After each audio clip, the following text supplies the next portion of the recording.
يا اهلا وسهلا بكل اللي بيسمعونا. معاكم نادين علي Deliberated Minds بودكاست العقول المتحررة. والنهارده معانا جاست مميزة جدا وهي friend of mine أميمة. she's a life coach وحابة اكتر انها تعرفنا عن نفسها دلوقتي. والنهارده specifically هنتكلم على فكرة المعتقدات الخاطئة عن الجواز وايه actually الكونسبت الأصح اللي ممكن نفكر فيه. فعرفينا اكتر عن نفسك يا أميمة. اهلا يا نادين، انا بنبسط قوي لما بكون معاكي. ده شرف ليا جدا. حقيقي بتعجبني افكارك، بتعجبني دماغك. يعني انا اسمي أميمة راشد، BCC Professional Certified Coach من ICF، وتخصصي في الذكاء العاطفي والأسرة والتربية وتطوير الذات ودعم الشباب ودعم المقبلين على الزواج. اوكي، عايزه ابدا معاكي النهارده الحلقه بمسكونسبشن او معتقد يمكن كتير مننا سمعوا. مثلا هي فكره البنت لما مامتها تقول لها لو عايزه تسافري استني لما تتجوزي، لو عايزه تعيشي لوحدك لا استني لما تتجوزي هتعيشي مع جوزك. فتعالي شويه نتناقش في الكونسبت ده، جه منين وايه التفكير الاصح when it comes to النقطه دي. حلوة قوي النقطة دي يا نادين. القصة كلها في ان احنا عندنا شوية معتقدات خاطئة عن الجواز، سواء اتكونت عن طريق التربية والافلام، عارفة انتي؟ طبعا. والطريقة اللي يمكن اهالينا عاشوا بيها، فبالتالي بدأوا حتى من غير ما يعرفوا مثلا ايه اصولها بدأت تتزرع جوانا. القصة بقى ان الميسكونسبشنز دي لما جت دلوقتي مع السرعة، مع الضغط النفسي، مع الاجهاد، مع فكرة ان احنا حاسين ان في حاجات كتير فايتانا، بدأت ما تكونش بس معتقدات خاطئة، ما بقتش بس كده بتعكر صفو الجوازة او تعكر صفو الناس اللي داخله على الجواز، او تعكر حتى صفو بني ادم اللي يفكر في الجواز. هي بقت تبوظ جوازات. صح. هي بقت تخلي الواحد حاطط توقعات وانس ان هي ما تحصلش، يحصل خلل كبير جدا سواء جواه او سواء عن الجواز او عن الشريك الاخر. طيب خلينا نتكلم عن النقطة بالظبط بقى اللي انت بتتكلمي عنها، اللي هو ان انا بكمل حياتي بالشريك. انا هتجوز فانا هكمل الحاجات اللي ناقصه في حياتي، which is ان ده اكبر misconception في الحياه. طبعا الجواز شيء جميل جدا، شراكه حلوه قوي قوي، وان احنا لما بيكون معانا الشخص تاني طبعا بنكتمل، بنبقى الشركه زي ما كنا اتكلمنا في الحلقه اللي فاتت، وقد ايه هي حاجه رائعه، وبنتشارك احلام ونعمل كل الحاجات دي. لكن هذا لا يعني ان انا بتجوز واحد عشان يحقق لي احلامي، ما بالظبط. ولا ان يحل مشاكلي النفسيه، ولا ان هو يبقى تحت امري، او يعني شيء خاطئ.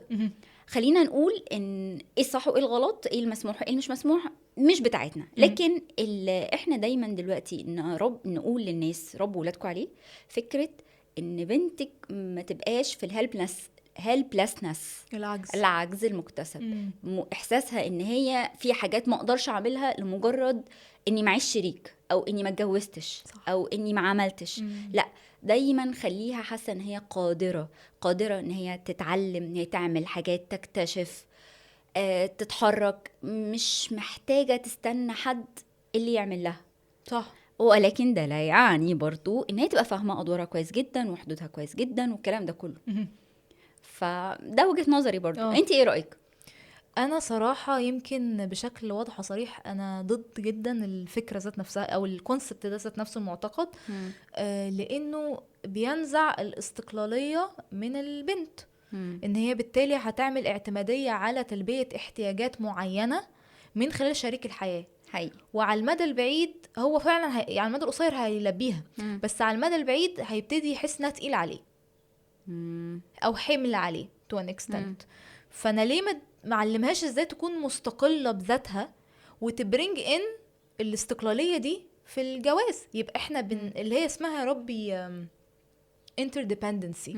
ان احنا we're independent beings بس، او احنا مستقلين بذاتنا، بس احنا الاتنين في العلاقة برضو بنعتمد على بعض اعتماد صحي. ايوه، مش اعتماد اني مش قادرة اعمل ده من غيره. صح. ده من وجهة نظري. انا عايزه بس كمان ازود حاجه. هو ده ممكن يساهم بشكل كبير جدا جدا في اختيار خاطئ ليه. make sense. مجرد الرغبه شديده جدا جوايا ان انا اتحرر من قيود معينه، او ان اعمل حاجه، فانا هتجوز اول واحد يجي قدامي، او هعمل يعني هشوف اي حد يلا هصفرني تمام، واتجنب بقى، ما بصش بقى على بقيه الحاجات التانية. فلا حاسه ان هو مفهوم قد يساهم بشكل كبير جدا في اختيار خاطئ يعني. وكأن ده منفذي، يعني أيوة. الزوج ده او الزوجه دي منفذي بقى للسعاده او الاحلام اللي ما حققتهاش انا بنفسي هو هيحققها لي، فبالتالي احنا بنحمل الطرف التاني اكتر من دوره نوعا ما فعلا. نوعا ما. في العكس بقى، زي ما انت يمكن قلتي بالظبط، طب ما انا هعملها لك سنه سنتين 3، طب الحياه بقى لما تاخد مجرى عادي واخلف ولاد وهو ينشغل في شغله وشكل الحياه يتغير، هل معنى كده ان انت ما بقيتش الشريك المناسب وما بقيتش دي الحياه المثاليه اللي انا كنت مستنياها؟ صح. فدي من الحاجات اللطيفه جدا. ده مسكونسبشن تاني، الحب. شكرا. فيري جود بوينت. الجواز الناجح عن الحب. لا يا فندم، الحب وسنينه. والله العظيم. يعني قولي لي اكتر بقى على الحته دي يعني. بصي انا هفتح في الحته دي، مش يلا هقف. بينا يلا بصي الحب من وجهة نظري، طبعا احنا هنستند لحاجات من العلم وفي الدين كمان، بس من وجهة نظري هو أزمة كبيرة جدا جدا. مين ربطه بالجواز؟ أنا معرفش. شكرا. يعني مين اللي ربطه بالجواز حقيقي؟ أنا معرفش. يعني في الدين بتاعنا لا، احنا عايزين مودة ورحمة. في العلم الحب مهم، بس في حاجات تانية كمان مهمة جدا. ما اقدرش اعتمد على فتح الشراكة وبناء الشراكة، شراكة قوية جدا وميثاق غليظ وعهد كبير. ما اقدرش اعتمد على شوية مشاعر، شوية ذبذبات. ما اقدرش اعتمد على حاجة زي كده. انا لازم اعتمد على حاجة اقوى. صح. ويمكن الناس اللي سمعنا ارجعوا برضو الحلقة اللي فاتت، عشان في حلقة اختيار شريك الحياة اتكلمنا عن النقطة دي. 2 بيعملوا شركة، مجرد ارتياحي ان انتي حد دماغك زي دماغي فخلاص هقوم اعمل الشركة؟ لا طبعا. الشركة قائمة على حاجات كتير جدا، قائمة على إمكانياتك وإمكانياتي وراس مالك وراس مالي، وهنقابل مشاكل، ودي نقطة برضو هنتكلم عنها قدام. تمام. طيب تعالي ناخدها من الدين. يلا بينا. الحب بيعمل إيه بقى؟ الحب مفهوم إن أنا هتجوز اللي بحبه، أو إني ما بقيتش أحبها، أو هو ما بقيتش أحبه، أو إن بعد ما اتجوزت اكتشفت إن ما فيش حاجة اسمها حب، أو الكلام ده كله. مشكلة كبيرة. صح، مشكلة كبيرة جدا. طيب ما احنا عايزين ايه؟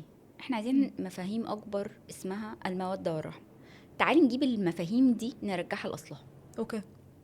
المودة هو مشاعر اعمق بكتير من الحب، فيها افعال مربوطة بفعل. انا لازم التزم بافعال معينة تظهر الحب. التلطف اللي هو انا مش بس بحبك، الله ده انا بحبك والدبدوب الاحمر، لا لا لا، انا بحبك وبأظهر التزامي وبأظهر كل الافعال اللي تقول ان انا بحبك. دي المودة. عندك الرحمة. الرحمة دي في المعجم رقة تقتضي الإحسان إلى المرحوم. حاجة كده أحلى بكتير. سبحان الله، ربنا سمى نفسه الرحيم. سبحان الله، سمى نفسه الرحمن الرحيم. تحسي ان انتي لما الجواز، الشراكة دي، الميثاق ده يحتاج حاجة كبيرة قوي زي المودة، لو مش مجرد حب، لا ده انا حب وانا هلتزم بافعال معينة لاظهار هذا الحب. وايه؟ والرحمة رقة تقتضي الاحسان. في طرف من الاطراف هيبقى شوية ضعيف والتاني هيبقى اقوى، وهكذا. انا هنكشف على كل نقط ضعفك عليكي كبني ادم، وهكذا هو هينكشف. ففي اوقات انا ممكن اشوف حاجات من زوجي او هو يشوف من زوجته، ممكن عادي اتجبر وتكبر واشمئز، لكن لا، ده انا هرحم. صح. هتقتدي الاحسان. الرقة بقى اللي هتقتدي الاحسان الى المرحوم. ده الميثاق. ده الميثاق الغليظ ده. محتاج دول، مش محتاجين شوية المشاعر.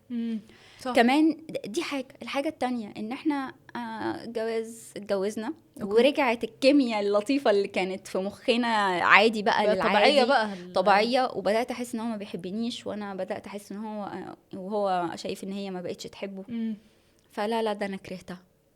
دي فيها قصة جميلة جدا. كان حد راح لسيدنا عمر قال له انا عايزة اطلق مراتي. قال له ليه عايزة اطلقها ليه؟ قال له ما بقتش احبها. قال له ويحك، ألا تبنى البيوت إلا على الحب؟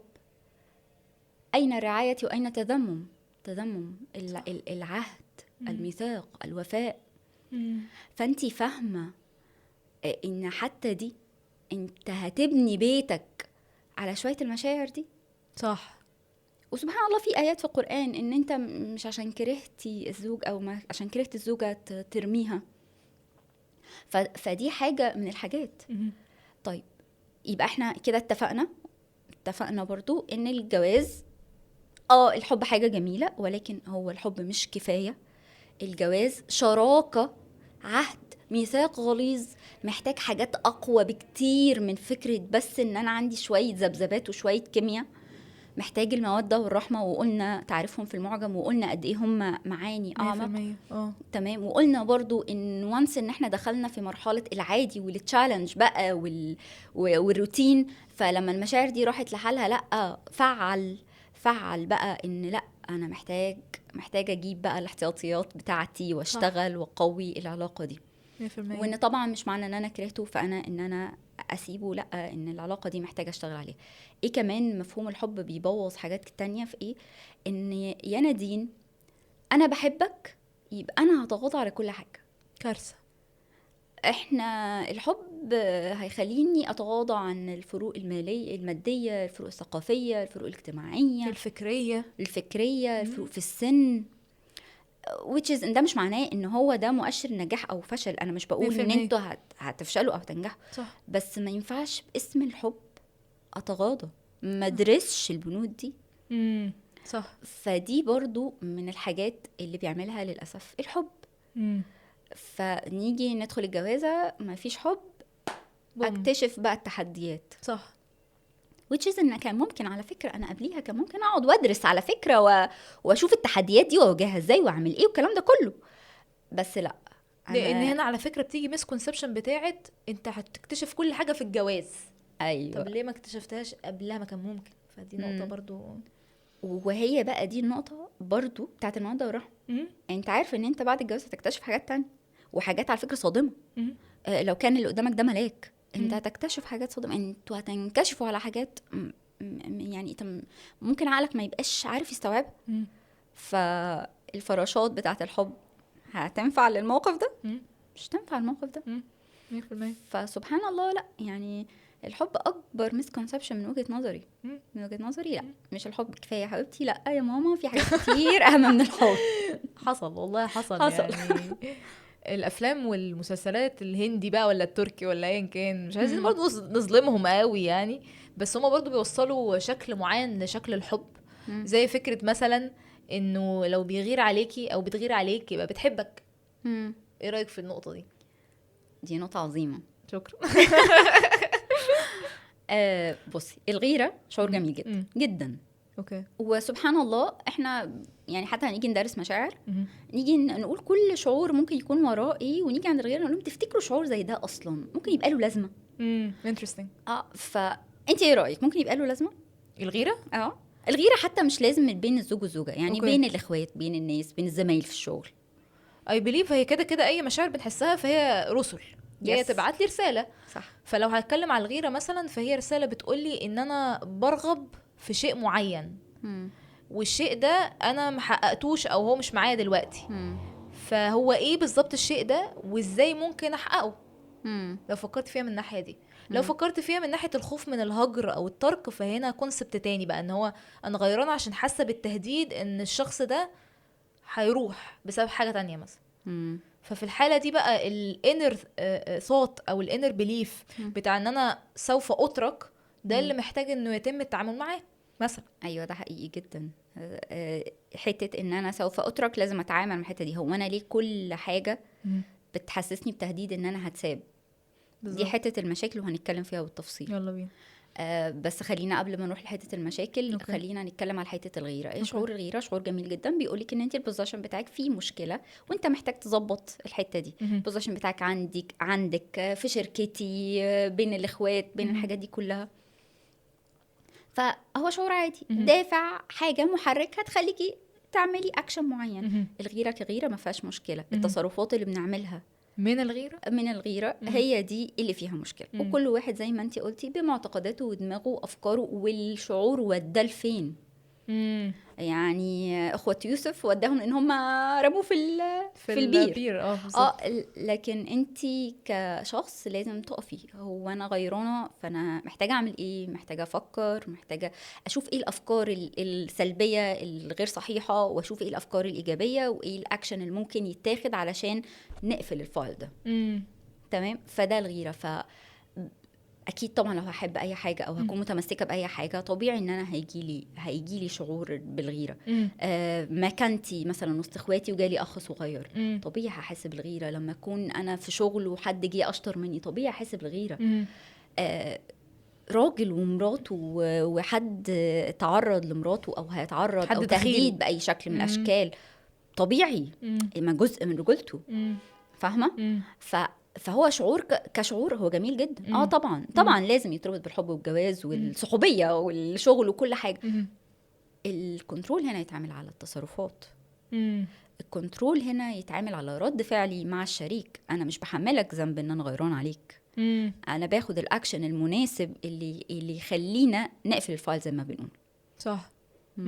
ميك سنس. في برضو كونسبت تاني يمكن ما اعرفش بلاحظه to an extent، هي فكرة السيادة. اقدر اقول يعني هي الجملة بالانجلش في دماغي اكتر، اللي هي الاثوريتي بتاعة الراجل في البيت في الاسرة. ساعات ممكن تبقى مثلا unquestioned، يعني لا يتم السؤال فيها، اللي هو اتقال كذا طب هنعمله. طب ما هو ممكن اللي اتقال ده غلط، ممكن مش اصح اتجاه العيلة دي كلها تروح فيه. ليه بندي مسؤولية كبيرة جدا ان من يحدد الاتجاه هو الراجل في الأسرة؟ ده سؤال قوي، ده مثير للجدل جدا. انا بحب كده. واحنا كنا متفقين نعمل حلقة عن الماسكلينيتي والفيمينيتي. ده كده. طيب خلينا نفصل بين فكرة القوامة ودور الراجل ودور الست. اوكي. ونفصل بين حتة تانية خالص، وهي الاجريمنتس اللي احنا بنحطها لما بنبني الشراكة دي. اوكي.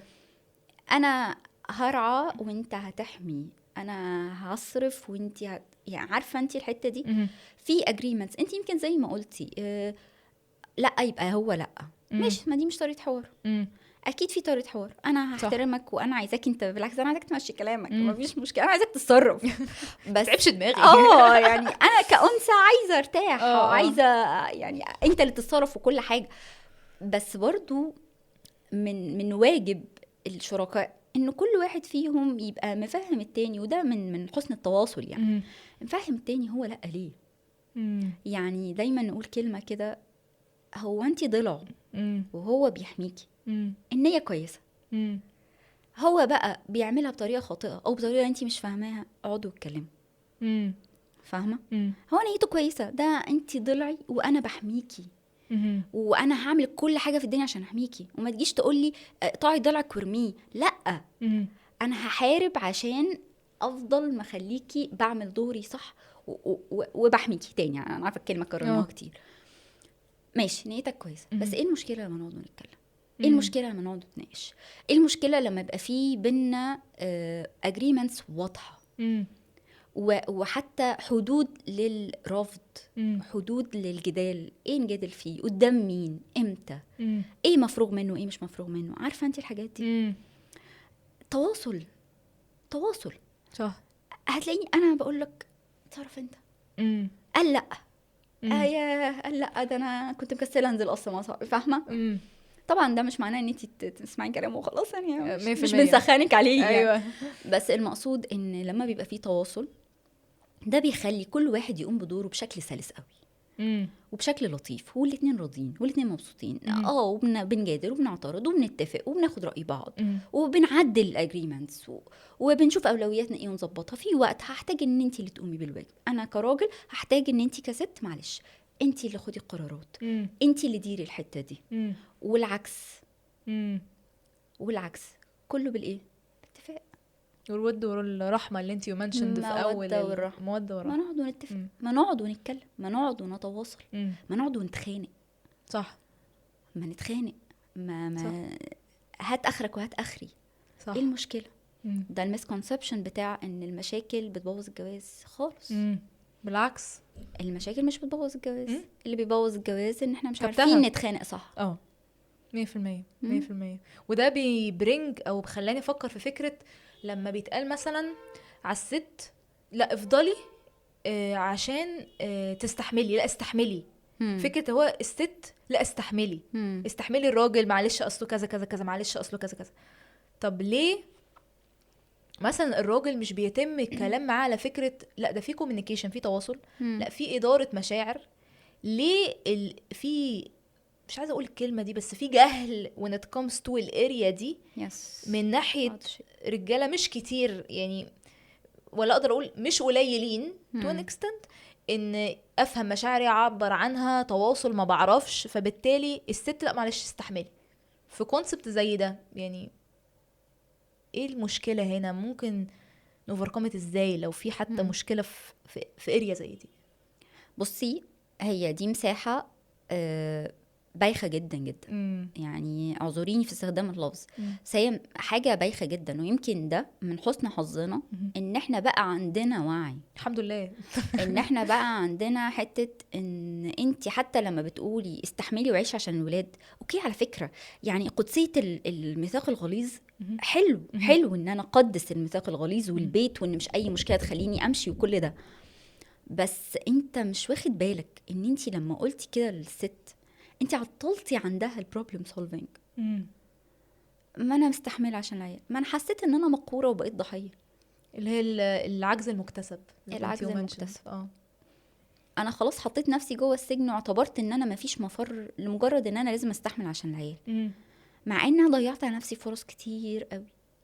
كان ممكن تتكلمي، كان ممكن نتواصل، كان ممكن نلجأ لحد، كان ممكن نقرا نفهم. واحنا نقرا دي يعني يمكن يقولوا لنا اصل انتوا عندكم كتب وعندكم شات جي بي تي وعندكم جوجل وعندكم المتخصصين في كل حته. يا جماعه افتحوا كتب الدين، صح، افتح كتاب الدين، صح. شوف دورك ودورها، شوف الرسول صلى الله عليه وسلم كان بيعامل زوجاته ازاي. والله لو بسيط بس خلاص هتفهم. يعني مش محتاجين اللي هو العلم الكتير اللي موجود. السيدة عائشة، بما اننا بقى جبنا سيرة الغيرة، السيدة عائشة كانت بتغير. وكان الرسول صلى الله عليه وسلم بيتعامل ازاي بلطف، ازاي كان بيتعامل بطريقة جميلة جدا تدرس في التعامل مع الغيرة. قدوة للمسلمين كلهم سبحان الله. فانتي بتتكلمي في ان هو زمان استسهلنا واخدنا الافكار بتاعت عيشي، اخدنا افكار اكسر عينيها علشان خاطر ما تفضلش تجادلك، افكار بقى العيال عشان العيال تعيش فاحنا نفضل نتخانق قدامهم والبيت يكمل. مع ان كل ده كان ممكن على فكرة برضو البيت يكمل عادي جدا، بس بطريقة تانية الطف، احكم، احسن، اقوى كمان. يعني احنا يمكن دايما من الحاجات اللي بنقولها للاهالي لما بيبقوا قلقانين قوي من النقطه دي، لما بيكون في مثلا احد الشركاء او عنده مشكله نفسيه او مش عنده بيزعق بيعمل، بنقول لها المشكله مش في الزعيق ولا الخناق. المشكله مش ان هم شافونا بنتخانق، المشكله ان هم شافونا بنتخانق طول الوقت وما بنحلش مشاكلنا. حلوه النقطه دي. ومش حلو ابدا ان هم يشوفونا ما بنتخانقش، او بلاش نقول ما بنتخانقش، ان مفيش تحديات. احنا كده بنعمل عندهم، فاكره يمكن قلت لك اللفظ اللي هو ايه، ده ستريس انتوليرنس. انا خليتهم فاهمين ان الحياه وردي، ان احنا طول الوقت فراشات. لا اهدي كده، انت هتتجوزي وهتتخانقي مع جوزك من اول يوم عادي جدا، وهتتناقروا وهتختلفوا وهتقعدوا وتجادلوا، وده جزء من الشراكه، والمهم ان انت تستثمري في ده.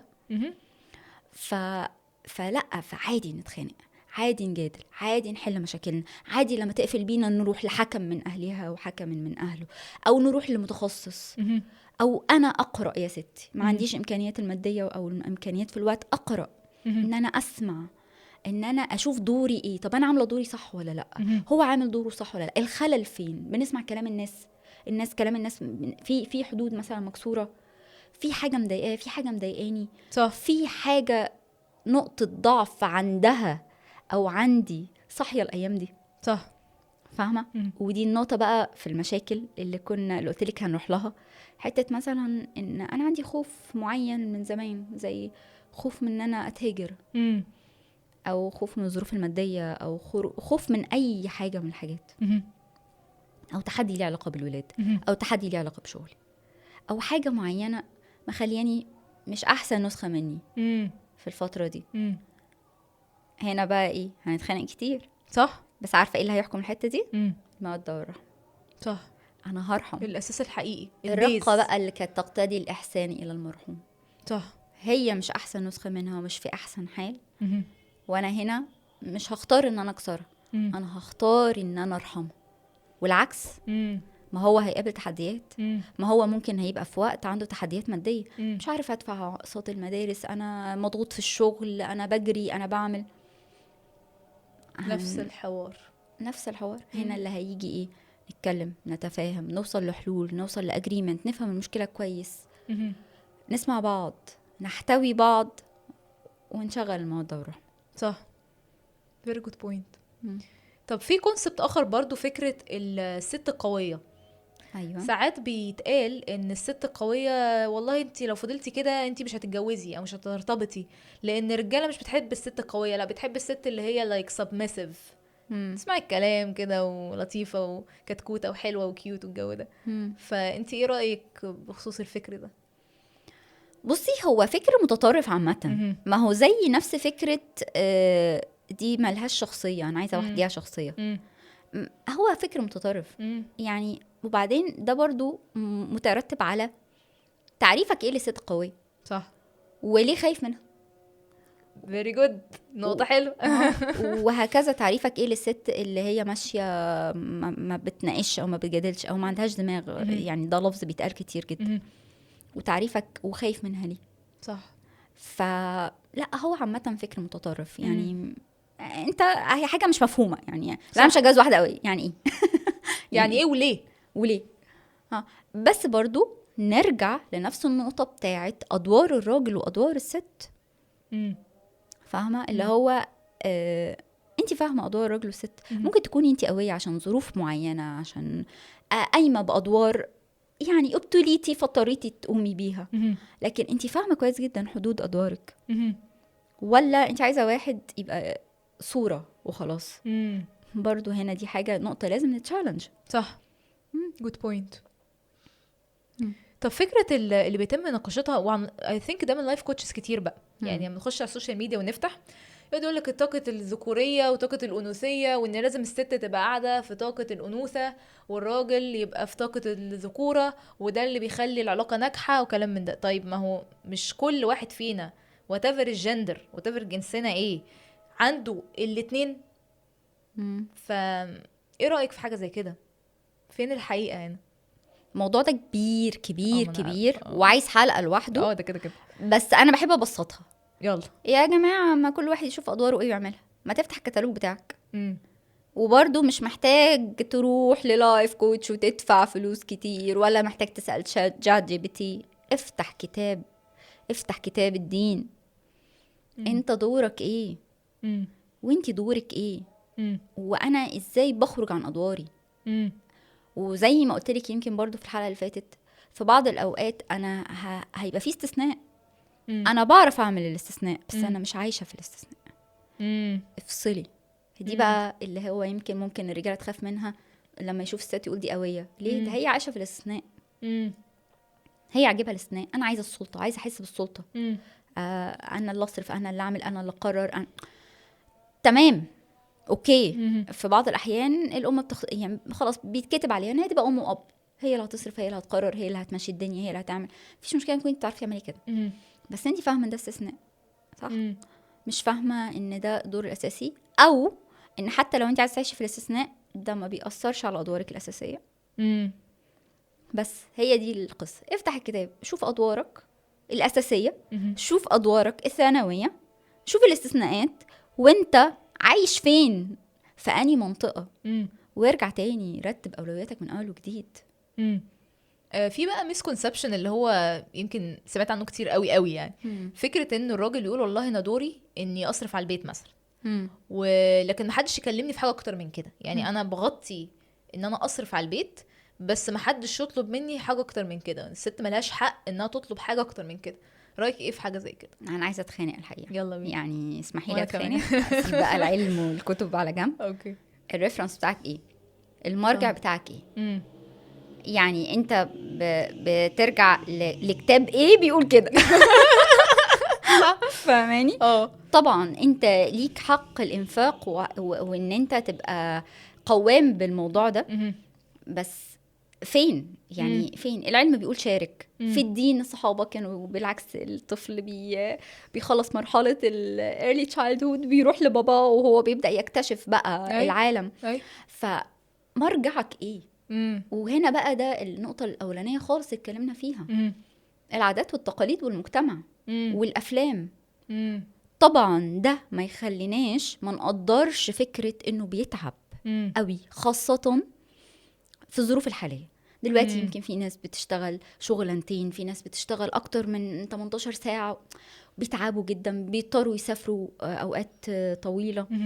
فده مش معناه ان انا ما اقدرش الحتة دي، ولكن لو انا في استطاعتي ان انا بالعكس يكون ليا الوجود العاطفي. نقطة مهمة قوي، التواجد العاطفي. وده اللي دايما نقول عليه، هو ده اللي بيعمل التوازن عند الولاد. الغياب العاطفي والتواجد العاطفي هم دول اللي عاملين الأزمة. انت ممكن تسافر وتكون بتشتغل وقت طويل وكل حاجة، بس متواجد عاطفيا. الولاد وقت ما بتيجي مستنين دخلتك. الولاد عارفين ان في ساعة كده هنقعد نلعب معاك، هنقعد نتناقش معاك، هنيجي ناخد رأيك من ورا ماما، هننزل نعمل اكتيفيتي مع بعض، هاجي معاك عند الميكانيكي عشان توريني، هنروح نعمل الحاجة المعينة اللي ممكن ماما ما بتعرفش تعملها. فمن الاخر لا، انت ليك دور كبير جدا جدا جدا. ويمكن ده بيحصل في الانفصال او في غياب الاب باي سبب من الاسباب بقى، سواء بالوفاة او السفر. بنقول طيب ما هو محتاجين مثال الذكورة، المال الصحي، المال فجر. الجد موجود، الخال، العم محتاجينه. هي محتاجة البنت او الولد يشوفوا مثال الذكر هيعمل يعني بيعمل ايه او بيتصرف ازاي. صح. سواء الكابتن بتاعه، عمه، خاله، جده. صح. فلا طبعا انا شايفة ان مش دورك انك تصرفه بس. مهم، وقدرك وعلى راسي. ويا جماعة يا ستات أرجوك ارحموهم. ما تبقوش برضو واقفين كده بالمرصاد ونازعين الرحمة منكم تماما. بس ده لا يعني انك ما تكونش متواجد. صح. متواجد عاطفيا. صح. مكتفي بالفلوس، ما لقيتي ممكن يقوم بالواجب. صح. صح. وكمان الولاد بعد كده بتكبر عندها emotional unavailability، مش قادرين يبقوا متاحين عاطفيا للعلاقات ليهم بقى. ما هو نقدر نقول النمط بيتم تكراره. ما انا ما خدتش الاتاحه العاطفيه مثلا من ابويا let's say، فمش عارفه ابقى متاح عاطفيا لعلاقات في المستقبل. انت ايه رايك في الكونسبت؟ الموضوع بيأثر بشكل كبير جدا جدا على اختيارات البنت واختيارات الولد. عدم تواجد الاب، عدم تواجد الاب او غياب الاب، الغياب العاطفي او غيابه عامه يعني. فدي من الحاجات اللي فعلا انتي مجرد ما بتتشالنج كده، اي واحده لسه بتتجوز وفي باترن معين في اختياراتها، بتدوسي دوسه بتكتشف ان هي الاب غالبا يعني، مش عايزه اعمم. لا طبعا بيأثر بشكل كبير جدا جدا. شكل البيت وشكل الراجل وادواره وادواري. ما هو غياب الاب والخلل في ادوار الاب بيعمل خلل في ادوار الام. صح. فبيطلع عيال وبيطلع عيال بيعملوا خلل في ادوارهم لما بيتجوزوا، مش فاهمين حقوقهم وواجباتهم، مش فاهمين ايه الشكل الطبيعي بتاع البيت، مش فاهمين ايه المفروض ايه يعمل ايه، مين يحصل ايه. فاهمه؟ احيانا ممكن البنت ده يأثر برضو بشكل كبير جدا على استحقاقها. انا ما استحقش ده، هو بيفتفت لي الاهتمام. مثلا شريك معين بيفتفت لي الاهتمام، بيكلمني مره كل شهرين 3. يعني اي حاجه في الدنيا اولويه يعني. هي شايفه ان ايه ده جميل قوي. يمكن ما خدتش ده. يمكن ما خدتش ده برضه، عشان ما عممش، عشان برضه في ناس الاب غايب غصب عنه يعني. ميك سنس طبعا، فهماكي. بس بيأثر بشكل كبير جدا، ما حدش يقدر ينكر حاجه زي كده للاسف. وعلى فكره على البنت والولد. ميك سنس. طب ايه اللي تقدري تنصحي بيه تو ان اكستنت حد مقبل على الجواز؟ ايه الحاجات اللي مهم يدرسها، يفهمها، ياخد باله منها، عشان يتجنب كل التوابع بتاعت المسكونسبشنز اللي اتناقشنا فيها دي؟ تمام. اولا يتفرجوا او يسمعوا الحلقه اللي فاتت بتاعتنا بتاعت اختيار شريك الحياه، ويستنوا الحلقات اللي جايه اللي هنتكلم فيها بالتفصيل اكتر ان شاء الله باذن الله. الحاجه التانية احنا قلنا حاجات بسيطه، ده في حاجات كتير طبعا تانية، في مشاكل تانية كتير، مسكونسبشنز بالهبل يعني. وانا قلتها المره اللي فاتت وهقولها تاني وهقولها 1000 مره. انت عشان تدخل علاقة، عشان تدخل شراكة، محتاج تبقى عارف إمكانياتك ونقاط قوتك ونقاط ضعفك. صح. فوعيك بذاتك دي الخطوة الأولانية الأساسية. ما عملتهاش في الاغلب المراحل اللي بعدها هتبقى ايه؟ متاثره. تمام. ما تستناش لما تعرف نفسك من حد. صح. إيه، اعرفي نفسك، اعرفي انا اقدر استحمل ايه، ما استحملش ايه، والكلام ده قلناه يمكن كتير. وبعدين ابدا شوف الفاليوز بتاعتك، ايه المهم بالنسبه لك، ايه الحاجه اللي انا عايزه في شريك حياتي. فكرتي عن البيت، عن ادواري، عن ادواره، عن لما يحصل مشكله هنعملها ازاي، هنتعامل معاها ازاي، التحديات هنقابلها ازاي. فاهمه؟ الاكسبكتيشن اجيبها بقى كده. هي الاكسبكتيشن دي انا جايبها منين؟ صح. فاكره ما فاتت قلنا اكسبكتيشن فيرز نيدز. الاكسبكتيشن انا حاطاها على اساس ايه بقى؟ وخدي بالك معلش خليني يعني يلا. ادخل حته كده. اوكي. الاكسبكتيشن احنا دلوقتي للاسف مضروبه بالنار، لان احنا حاطينها بناء على اللي بنشوفه في السوشيال ميديا. كارثه. فانتي دخلتي الجواز، ايه الفومو ده؟ بالظبط. ايه ده؟ هو مش هيجيب لي الهديه اللي شكلها مش عامل كده؟ هيفاجئني قدام كل اصحابي بالخاتم والحركات والبلالين هو هيروح الشغل ويرجع يلاقي الاكل محطوط عادي، مش هيلاقيها واقفه له في المطبخ بتعمل له اللي بيعملوا الاكل سوا. يعني حبيبي مش كل يوم في ريحه اكل وفي كركبه. لا مش هينفع. مش كل يوم، مش كل خميس هخرجك في مكان هايل رهيب، مش كل موسم كده مرتب هنعمل الترند. مش كميه اللبس الفظيعه، مش كميه السفريات الفظيعه.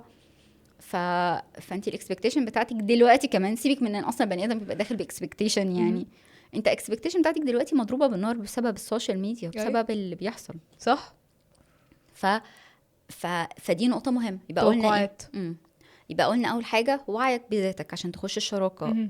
تاني حاجه هي فكره ان انا المنظومه اللي جوايا دي افصصها، انا متوقع ايه. حلو. الاكسبكتيشن، الفيرز، المخاوف اللي عندي، الاحتياجات اللي عندي. ومش عيب يبقى عندي احتياجات كده. العيب اني ما كنتش فاهمها وما بكونش بعبر عنها بشكل صحيح، وما كنتش بعبر عنها للشخص الغير مناسب. ودي برضو النقطه اللي اتكلمنا عنها في تاني نقطه. في تاني حاجه، اتجوز عشان يحل لي مشاكلي النفسيه. لا لا ما تتجوزيش عشان يحل لك مشاكلك النفسيه. بعد روحي للثيرابيست عادي. ما فيهاش عيب. عادي جدا والله العظيم. احنا مالين البلد ثيرابيست واللايف كوتش موجودين، مالين البلد، ندعمكم في اي مكان وفي كل حته. لكن انت ما تتجوزهاش عشان تحل مشاكلك، ولا هي تتجوزك لمجرد ان انا عندي احتياج نفسي مش هيتصدق الا لما اتجوز بقى ويستخبى بقى تحت السجاده. عارفه انت التراب زي ما بيقولوا. انت عارفه المشكله بتحصل امتى كمان؟ لما الاهالي يزقوا البنت او الولد على الجواز عشان نخلص من الحته النفسيه دي. لما يتجوز هيهدى. لا هو بس مش شخصيه هيهدى عندكم، بس مش هيهدى عندك. ما بالظبط كارثه. فدي قلنا الاكسبكتيشن، قلنا اول حاجه السيلف اويرنس، تاني حاجه المنظومه اللي جوايا دي ابدا كده افصصها واحده واحده، ويا ريت افصصها مع متخصص. تمام. تالت حاجه وبرضو قلتها في الحلقه اللي فاتت، انت داخل شراكه، داخل شركه، خد كل احتياطاتك، اعمل كل دراساتك، اقف عند كل نقطه. ارتياحي للشخص اللي قدامي مش كفايه. صح. لازم ادرس وادرس نفسي وادرس الشركه دي وايه البوتنشالز بتاعتها وايه التهديدات بتاعتها وكل الحاجات دي كلها. بس ما بقاش واقفه مستنيه هي هتقع امتى، هي هتفشل فين، هو امتى شريكي هيغدر بيا، هيخون العهد. ودي نقطه من النقط اللي قلناها برضو في الحلقه اللي فاتت. من مؤشرات اختيار شريك حياتك ده اسمه عهد ميثاق غليظ. ده عهد. هو اخباره ايه في تعامله مع عهوده؟ عهده مع ربه، وعهده مع اهله، وعهده مع الناس اللي بيشتغل عندهم. صح. عهده يعني العهود دي اخباره فيها ايه؟ لانها تنطبق على الباقي، لان انت رايح بقى للميثاق الغليظ، العهد الاكبر بقى. يعني فاللي هو بنبص لها. صح. فدي من ضمن دراستك وانتي بتبني الشركه. صح. حلو. ونرجع تاني نقطة بتاعتنا، نقطة وانت بتبني الشركة ما تبقاش قاعد متربص مستني التاني هيخوني امتى، هيغدر بيا امتى، الشركة دي هتفشل امتى. او ودي نقطة تروح للاكسبكتيشن، او ما بقاش متوقع ان احنا هنفشل كده كده، او ما بقاش في شركة تمشي دلوقتي في الظروف دي، او انا داخل اجرب. صح. ما بقاش داخل اجرب. صح. فدي كلها نقط لازم نقعد كده ننقش فيها قبل ما ما اقرر انا هختار شريك حياتي. صح. فدي من النقط اللي اوصي بيها جدا. الحاجات بقى العاديه يا جماعة الجواز ده أجمل حاجة في الدنيا. في الدنيا إن يبقى معاكي شريك بيشارك في كل حاجة، بتتكلموا في كل حاجة، بتنكشفي نفسيا وجسمانيا وكل حاجة طبعا. وميثاق غليظ، والرسل يعني آدم استوحش من غير شريك، فإحنا مش أحسن من آدم. صح. فحتة إن إحنا يبقى معانا شريك دي حاجة جميلة قوي. صح. إن إحنا نبني بيت دي حاجة جميلة قوي. إن إحنا ننجح البيت ده دي حاجة أجمل. إن إحنا نحارب عشان البيت ده فده أولى. دي أولى حرب. فاهمة؟ صح. وتاني وتالت وعاشر، وإحنا بنحارب نفهم إن إحنا جيش بعض، مش ضد بعض. إن إحنا مش ضد بعض. إحنا بنحارب عشان البيت ده. دلوقتي حاجة أخيرة حابة برضو أسألك فيها، وعايزة تكون ختامة الحلقة دي. الخوف المستمر اللي ممكن يكون الأهل خايفين منه ومن خلاله بيضغطوا على الولاد. انت ما اتجوزتش ليه لحد دلوقتي؟ سن الجواز، طب مين حط السن ده اصلا مبدئيا؟ أيوة. والضغط ده كله عشان ايه؟ وفي سمعت يعني زميل ليه قبل كده بيقول بعد ما فركش مع صديقة يعني خلاص انا هتجوز وخلاص. طب هتتجوز ليه يا ابني؟ عشان انا عايزه اتجوز. طب ما هي الست اللي ممكن تتجوزها او البنت اللي هتتجوزها دي ما ممكن تبقاش مناسبه. هو احنا بنتجوز فور ذا سيك اوف الجواز ولا بنتجوز ليه؟ فاهمين؟ لا هو انت قلتي الكلمه اللي انا كنت هرد عليها واللي هي برضو جاوبت بيها السؤال اللي فات. ايوه. الريفرنس بتاعك ايه؟ صح. ايه سن الجواز لازم نتجوز طبعا ماشي. من الحاجات المهمه زي ما قلنا ادم استوحش، بس مين قال ان في السن ده في حاجه هتفوتني؟ ما برضو ده الفير اوف ميسنج اوت. لا هو ما فيش حاجه هتفوتك. احنا هنعمل شراكه العمر، الميثاق الغليظ. فالميثاق الغليظ محتاج مني ان انا اكون على الاقل جد. صح. ان انا اكون على الاقل جاهز. ان انا اكون على الاقل محترم الميثاق ده والشخص اللي هيدخل معايا في هذا الميثاق. صح. فتربطها لي بسن، تربطها لي باستعداد، تربطها لي بلازم، تربطها لي بالمجتمع. دي مش مفهومه بالنسبه لي. فاهمه؟ مش مفهومه. ليه يعني؟ مين قال 20 ولا 25 ولا 30 ولا 34 ولا 40 يعني ايه؟ يعني ايه؟ فين الريفرنس؟ صح. فين الريفرنس؟ ممكن ليه علاقه مثلا بالحمل والولاده واحسن حاجه للست والكلام ده كله، برضو بتاعتها. هي اللي تقرر. صح. هي لما الاقي الشريك الصح اللي فعلا هينفع اعمل معاه هذا التعاقد. لكن انا بجري ادور علشان المجتمع بيجري ورايا، مش وكأنها تو دو ليست. دي وفي اي حاجه تانية يعني، حتى سيبك من الجواز كمان، دي وفي اي حاجه تانية. انا لازم اشتغل، لازم اتعلم، لازم اعمل، لا مفيش حاجه اسمها لازم. اهدى كده بس. اللوازم جت منين؟ افتح الكتاب شوف ايه اللي لازم وايه اللي مش لازم. لكن جارتنا اللي قالت لازم ومش عارفه مين اللي قالت لا ما معلش. صح. لا ما صح. خلاص بقى احنا كده اوريدي في مجتمع جديد بيكسر كل الحواجز. القيود دي يبقى على الاقل لما نكسرها نرجع للصح، نرجع للايه يعني. اكسرها مفيش مشكله، هي تستاهل تتجسر، بس ارجع للكتاب، هات الاصل. صح. ثانك يو سو ماتش يا أميمة بجد على الحلقه القويه دي. اتكلمنا فيها تقريبا على مسكونسبشنز بالهبل تقريبا بيعاني منها المجتمع العربي بس مش المصري بشكل كبير. فشكرا ليكي يا جميلة على المعلومات دي، فادتنا شخصيا، متأكدة انها برضو فادت كل اللي بيتفرجوا معانا يعني. شكرا بجد يا نادين ليكي انتي. انا فعلا بستمتع وبحب اشاركك القعدات الجميلة دي. وكنت عايزة اسألك في السنة الجديدة عايزة تسميها ايه؟ شوفي مش هقولك بتتمني ايه والكلام ده، عايزة مسمى ايه للسنة الجديدة؟ حلو السؤال ده قوي.